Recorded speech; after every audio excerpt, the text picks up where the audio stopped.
Welcome back to Live at 9. As students go back to school, millions of high schoolers will be getting ready for the football season. Today we have Dr. Quinn here with us to talk sports injuries and how to keep kids safe. Dr. Quinn, as always, welcome to Live at 9. We appreciate you being here today. Hey, thanks for having me. So we're going to talk more about these sports injuries. So one of the first questions I have for you is, what's generally the most dangerous high school sport that you see the most injuries associated with? Well, when I researched it, overwhelmingly football. Approximately over 1 million children participate and roughly 1/3 get injured. But today we're going to talk about some things that we as parents or viewers in our audience, including the coaches, can do to help keep our children safe. All right, so we know that it's generally football, but you talked about those tips. So go ahead and you just want to share a few of those tips. So what can parents do to keep these student athletes safe?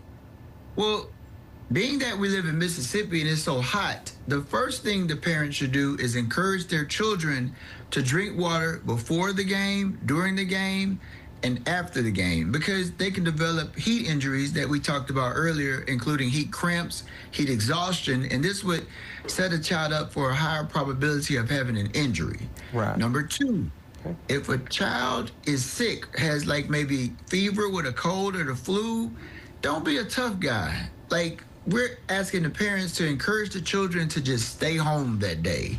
Even if they think that the team is going to lose without them, they have to realize that if they're sick, they won't be able to protect themselves as well, and they have a higher chance of getting hurt. And the third thing that's the most important is a lot of our society today, especially in the small towns like Macomb, where I'm from, if you get sick, you don't want to come out of the game. You don't want to be a soft guy. You want to be a tough guy. You want to just muster through.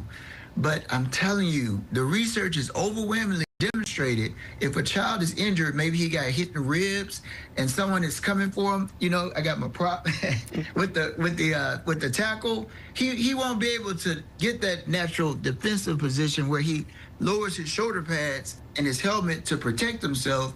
He's almost like a deer, just vulnerable, just running, and he'll get hit and he won't protect that area. And not only is there a chance that he'll be out for the rest of that game, but he could be out for the rest of the season, or in some cases, he can lose his life. Extremely important to think about that safety. And you're talking about how if they're injured, they always need to basically take a break. And I know now most high schools, I believe it may be required by the Mississippi High School Athletic Association, they're going to have these trainers on staff, correct? And then, so basically, they just need to listen to their trainers, and to basically better safe than sorry, right? But here's the deal. The most important thing is for the student to be honest. I remember I used to play football, and I got rocked, like, bam. And I went to the sideline, and I, just didn't tell the truth. And I told the trainer I was fine, but in reality, the whole stadium was spinning. And I was dizzy and lightheaded, but luckily, the team fumbled the ball, and then our offense went back out there.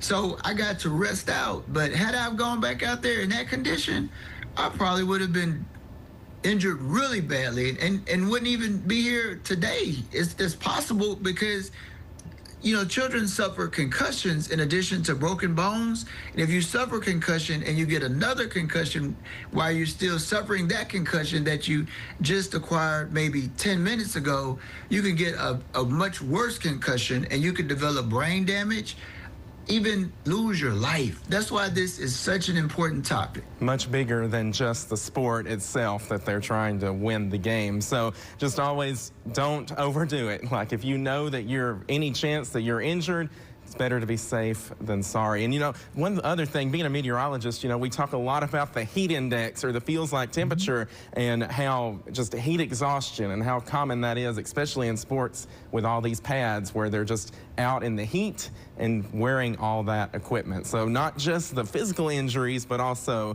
from the heat and just overheating yourself. Right. And another thing you could do is hydrate. And if you're very tired and you start to develop symptoms that you're having a heat injury, let the trainer know you need to come out of the game, and then you can hydrate and just get yourself back together before going back out there. And I cannot overemphasize how many students have this ideology that if they leave the game, they're weak. But if they leave the game, they save themselves for the opportunity to go back out there when they get better, or not being out for the whole season, and in the case of head injury, not losing their life.